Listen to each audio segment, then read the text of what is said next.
There's nothing like snook hook sets at dawn or catching a tarpon in the moonlight. Find your next fishing trip made easy on fishingbooker.com and experience the magic of the Sunshine State or any other destination on your fishing bucket list. Book a blue water adventure in search of sailfish or go snapper fishing with the kids. With over 6,000 captains and trips to choose from, planning your next one just got a whole lot easier. Download the Fishing Booker app on the Google Play or App Store, or visit them online at fishingbooker.com to book your trip today. This festival and concert season will be all about the boots, and Tecovas is your stop before attending your concert. All Tecovas boots are made by hand in a time-honored tradition with timeless styles that are always on trend. And Tecovas has first wear comfort with little to no break-in period. I wear mine every time I go out, especially to a concert. Stop by your local Tecovas store, have a complimentary drink, and shop new styles. If you can't make it to a store, just visit tecovas.com, that's TECOVAS.com, and find your new favorite pair of boots today. Outdoor adventures won't wait for engine problems. Things like hard starts, rough performance, and lost fuel economy are often caused by fuel gum and varnish buildup. Seafoam can help your engine run better and last longer. Simply pour a can in your gas tank. Hunters and anglers rely on Seafoam to keep their engines running the way it should the entire season. I do. Now pick up a can of Seafoam today at your local auto parts store or visit seafoamworks.com to learn more.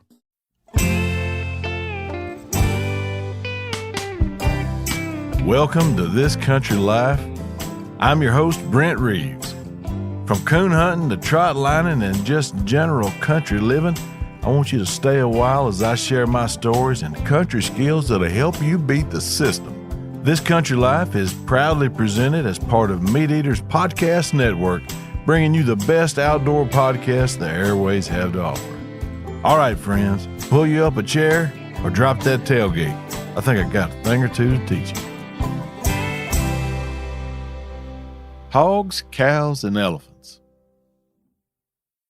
Hogs, cows, and elephants. Now, what in the world could all of that have in common with me outside of describing how I eat, what I eat, and how big I'll be if I don't cut back on the other two? But that's not what we're talking about. We're talking about chores and the jobs I had as a kid.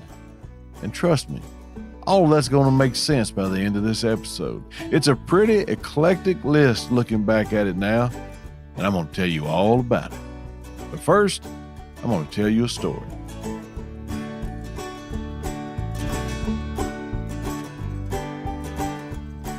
Now, obviously, I grew up in the country, and it's that foundation on which this entire struggle is based. And there were jobs I had that my friends that lived in town didn't. The jobs and chores weren't foreign to them. They were raised in the same culture I was, and many of their parents had grown up on a farm and dealt with the same responsibilities that I had. They just didn't have to do them.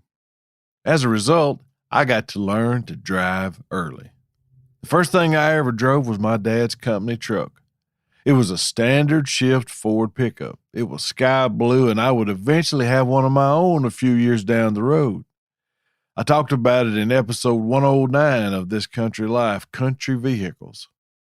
Anyway, I knew how to drive, and it came in handy on the farm when you had to move something from one spot to another, and my dad needed another hand to help. When tractor driving time came, I was already checked out on a much more complicated piece of machinery. The tractor, it just became second nature. The only differences were what implements I was using. Now, sometimes we would take off for the river or the lake, and both of which were accessible by county and timber company gravel roads. I only had to drive a short distance on Arkansas State Highway 189. But guess what? It was gravel too. The whole world was gravel as far as I knew. The two main state highways that ran through where we lived were paved, but the log trucks had done such a number on them that there weren't much smoother than a gravel road. But my dad taught me how to pull a trailer, how to back one up. By the time I was 9, I could do it as good as anybody. My only issue was seeing over the hood of the truck. I drove him around all night when we were running his hounds chasing coyotes, and sometimes we needed to go to a location to quick, to cut the dogs off or catch them before they crossed the road, so I had to drive faster. Driving on gravel can be tricky. Your brakes at speed are oftentimes not your best friend, especially on loose gravel. I'd taken the truck here and there around the farm and down the road to a neighbor's place to get something for Dad, and sometimes, if the situation allowed that I was alone, I might cut a few didos in the road or in a field if given the opportunity. Slinging gravel and cutting a donut were rare opportunities to showcase my driving skills, and even though I was never in a place where my friends could see me demonstrate my prowess as a stunt driver, they had been briefed on it by me on numerous occasions. I don't think they believed me because they said, "We don't believe you." So one day, as I stepped off the school bus and walked the short distance down the gravel drive to the house, I had the best idea ever.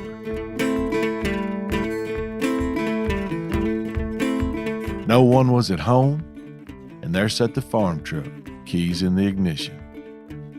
You know how long it takes a 10-year-old to make a bad decision? Well, I could make 6 in the time it took me to ask that without even trying. I'd show those clowns on the school bus that I could drive a truck, and I would do that by passing the bus less than a half a mile from where I had just stepped off of it. I jumped in the seat, fired that rascal up, and away I went, torching the gravel in the driveway as I did a half donut to get out to the wet clay gravel road and catch the bus. Now there's 4 bad decisions right there, and you don't have to pause to count them. I'll count them for you. Number 1, decided to pass the school bus. Number 2, took the truck without permission. Number 3, did a half donut in the driveway. Number 4, did not account for the muddy clay gravel road I had just entered with reckless abandon. The road made a 90-degree turn at the corner of our yard, and as the bus made that curve, I was standing on the foot feed for all it would do. I had a rooster tail of sloppy orange clay and rocks flying up behind me, and when I hit the curve, I realized I was going too fast when I turned the wheel, and the truck kept moving forward toward the fence. I took my foot off the gas and I smashed the brakes. That didn't work either. The only thing left was to mash the gas again, and to my surprise, the tail end of that truck slung around and I turned into that curve and straight away like I knew what I was doing. Sitting on the front edge of the truck seat, staring at the back end of that school bus 150 yards in front of me, I knew right then I was going to be a legend. Tomorrow at school, all the boys that witnessed it were going to be telling everyone how I passed the school bus like Richard Petty. The bus would be turning in less than 100 yards, so if I was going to pass them and fulfill my destiny as an elementary school icon, I had to make up some ground pretty quickly. I pushed the pedal to the floor, and almost immediately, the tail end of that truck started to slide around. I fixed this issue just a few seconds ago by turning into the slide and applying more gas, so I did it again. Now, you can violate the laws of man and get away with it without a scratch, but you will never violate the laws of physics without consequences and repercussions. That 1-lane gravel road that I lived on had one dry spot on it under an overhanging oak tree that stood beside a small creek and a 1-lane bridge that was right in front of it. Now, while I was fishtailing down the road, I had already calculated the rate of back and forth, and if I didn't change anything, I would zip right across that bridge when my truck straightened out, right behind the bus, and I'd blow the yellow off of it when I went by. I still firmly believe I would have made it had it not been for that one dry spot. I don't know how fast I was going. It seemed like 90. It was probably more like 35. I had been busy the last little bit and didn't have time to really notice my speed until that back tire grabbed the dry spot right at the edge of the wooden bridge and shot me off the side of it and into that shallow creek on the passenger side of the truck. I watched as the bus I watched as the bus turned on the next road where I had planned to overtake them, and it disappeared from view. I wondered why they didn't stop. I wasn't 75 yards behind them when I went off that bridge, and then I realized how filthy and muddy the bus windows were from driving down the road.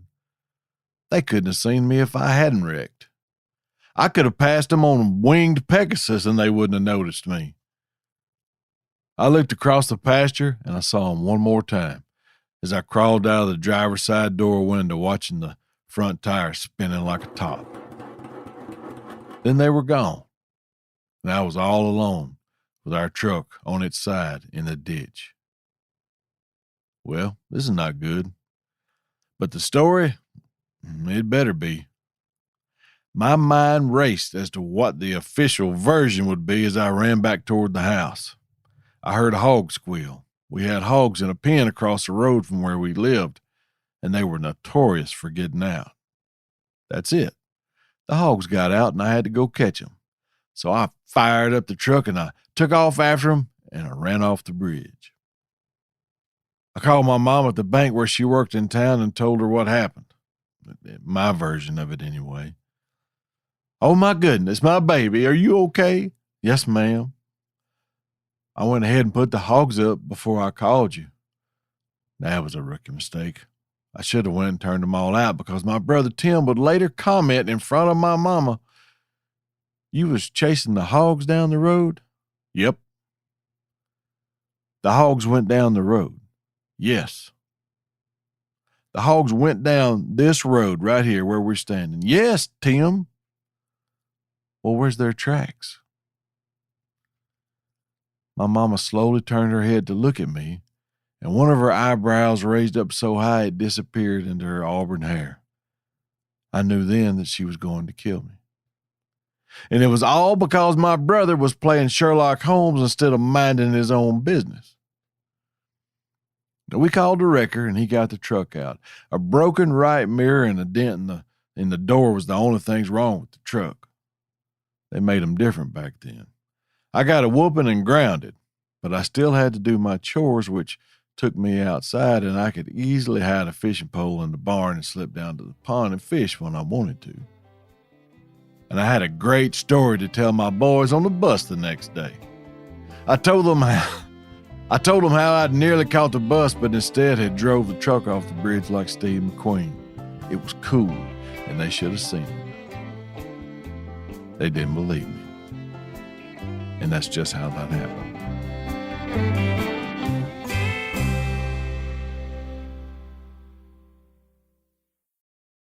This festival and concert season will be all about the boots, and Tecovas is your stop before attending your next concert.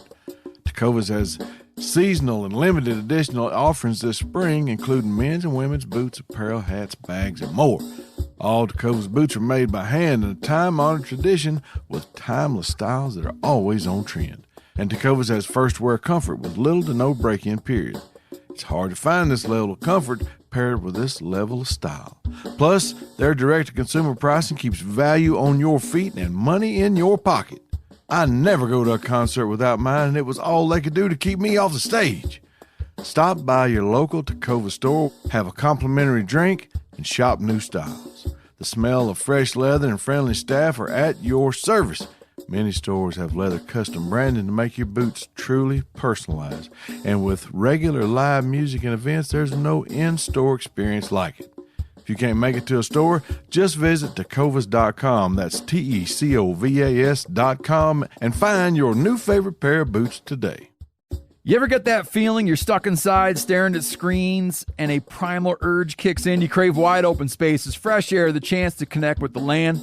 Well, maybe it's time to find your own piece of the wild, but searching for property can be a maze. That's where land.com comes in. They got millions of listings across the country, from mountain ranches to hidden fishing holes. Their search tools are like a seasoned guide helping you narrow down what you want. Land.com isn't just about buying and selling. It's about finding a place to hunt, fish, explore, or simply sit by a campfire and listen to the crickets. So head over to land.com today to turn one day into today, because trust me, there's nothing quite like the feeling of standing on your own piece of earth. There's nothing like snook hook sets at dawn or catching a tarpon in the moonlight. Find your next fishing trip made easy on fishingbooker.com and experience the magic of the Sunshine State or any other destination on your fishing bucket list.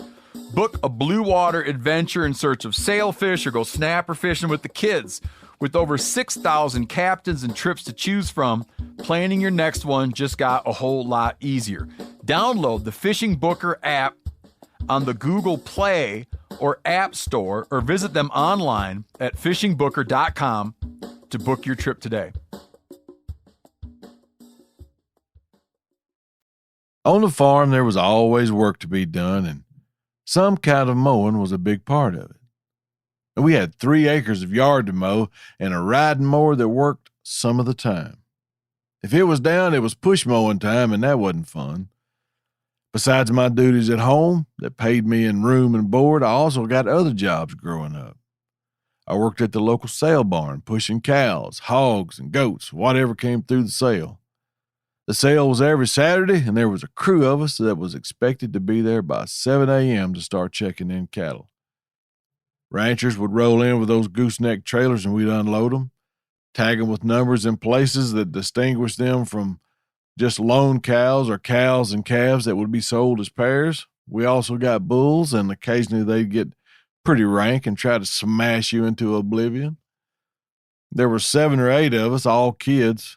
Most weren't old enough to drive when we started working there. We made $5 an hour, and 3 or 4 of us would spend the night there after unloading and loading livestock from 7 in the morning to way past supper time. We'd stay the night to load the semi-trucks with cattle that were headed out of state. After everyone was gone, someone would bring us something to eat, and we'd entertain ourselves playing, wrestling, which usually ended up being a boxing match, and anything else we could think of to occupy our time waiting on the 18-wheelers to get there.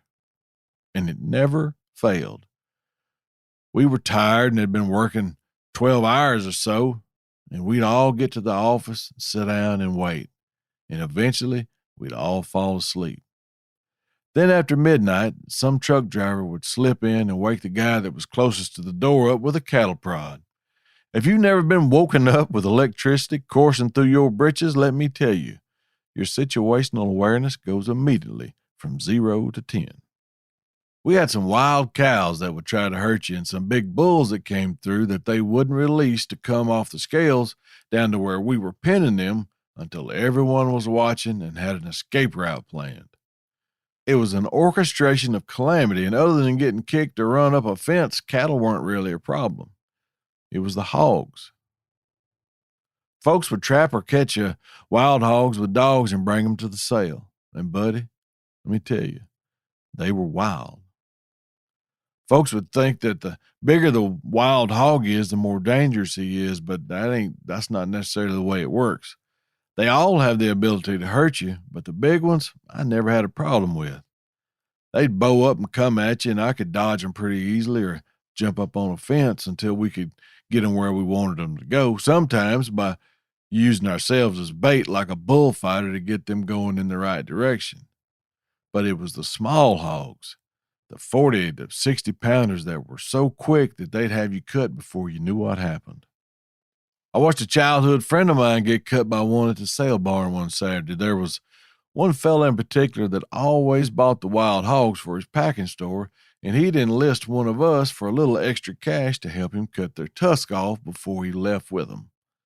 Now, it wasn't for the weak of heart, and Mr. Bobby would have been the last guy I would have went to for a toothache because his methods were straight out of medieval times. Catch the hog with the loop on his top jaw, pull him up next to the fence, that was our job. And then Mr. Bobby would take a pair of channel lock pliers and break the tusks off with one smooth move. The hogs did not like this. Not even a little bit. Now, we all knew that one wrong move and they could hurt you, and they could hurt you bad. So there was lots of squealing and squalling and grunting when the tusk pulling time came at the end of the sale.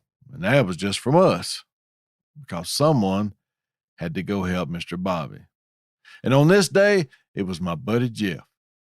I went with him and Mr. Bobby to locate his hogs in the small pens, and and help if I could if they needed it. Really, I was wanting the extra tip from Mr. Bobby because he was known to give those to all the boys that helped him. Anyway, I crawled up on the fence, opened the gate for Jeff and Mr. Bobby, and they walked in.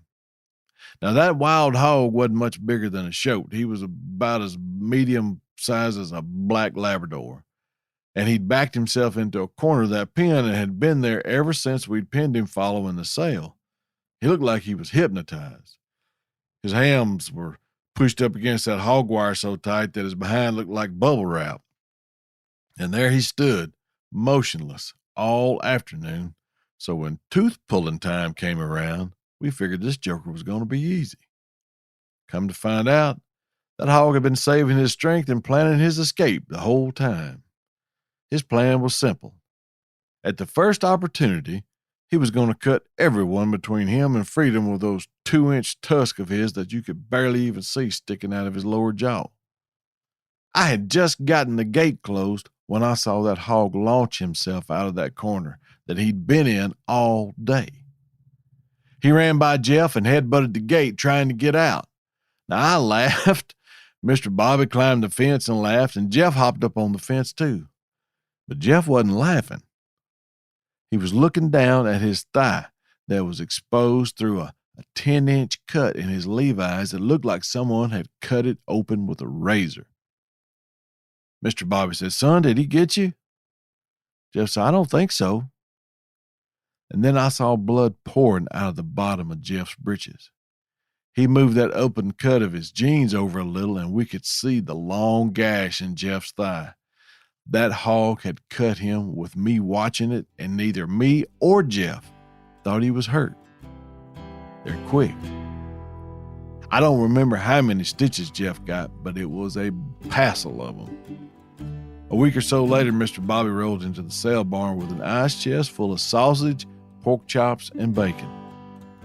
And he gave it all to Jeff.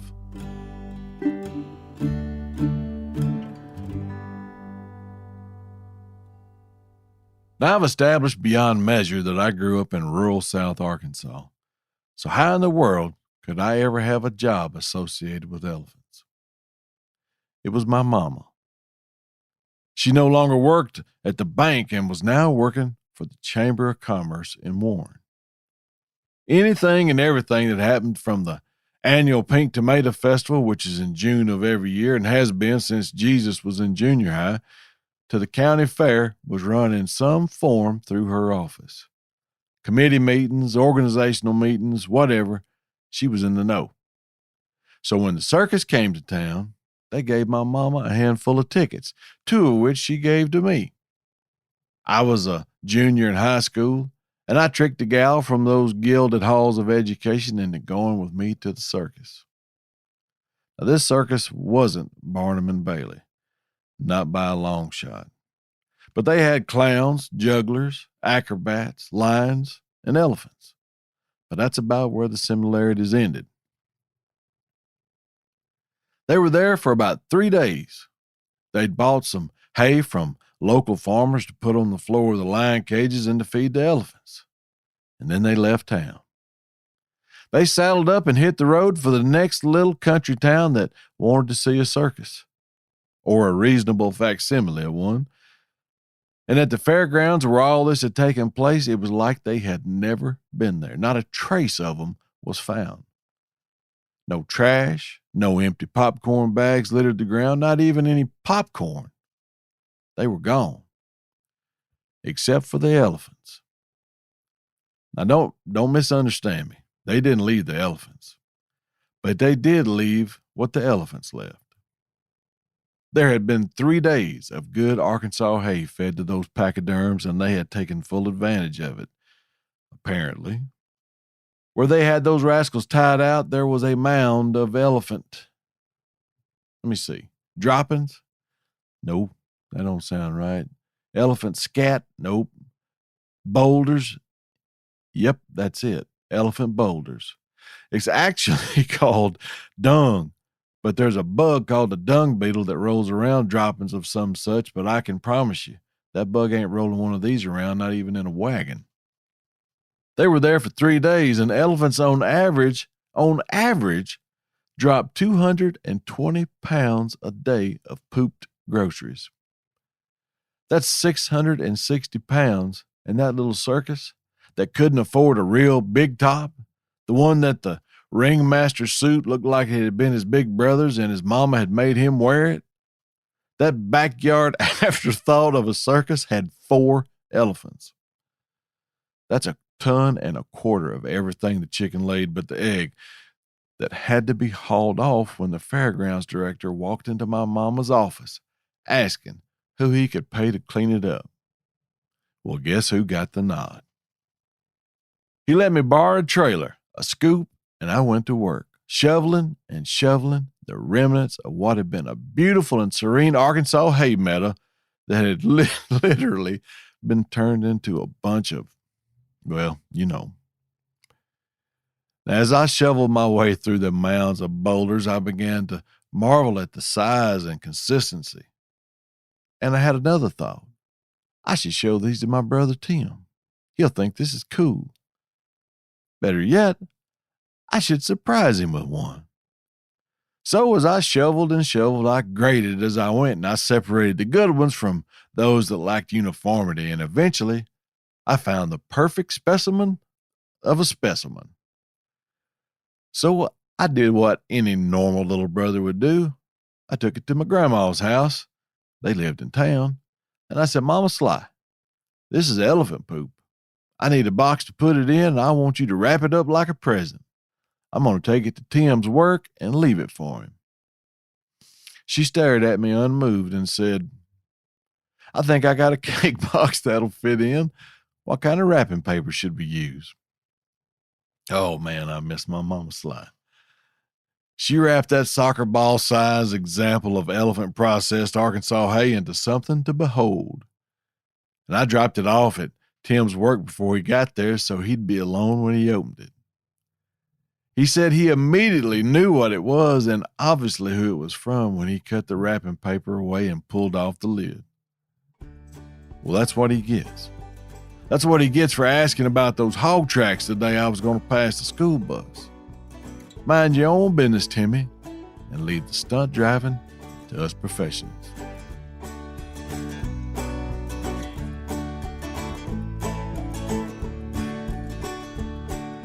All right, that's a mark from me. Thank you for listening. Be good to one another and help folks when you can. This is Brent Reeves signing off. Y'all be careful.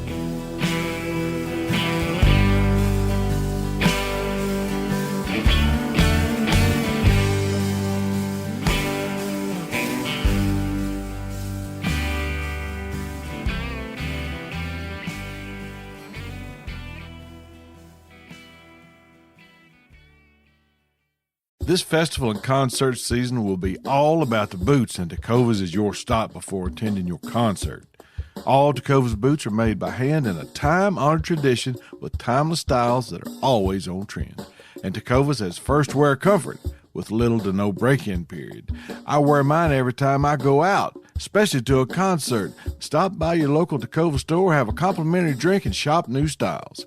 If you can't make it to a store, just visit tecovas.com, that's TECOVAS.com, and find your new favorite pair of boots today. Outdoor adventures won't wait for engine problems. Things like hard starts, rough performance, and lost fuel economy are often caused by fuel gum and varnish buildup. Seafoam can help your engine run better and last longer. Simply pour a can in your gas tank. Hunters and anglers rely on Seafoam to keep their engines running the way it should the entire season. I do. Now pick up a can of Seafoam today at your local auto parts store or visit seafoamworks.com to learn more.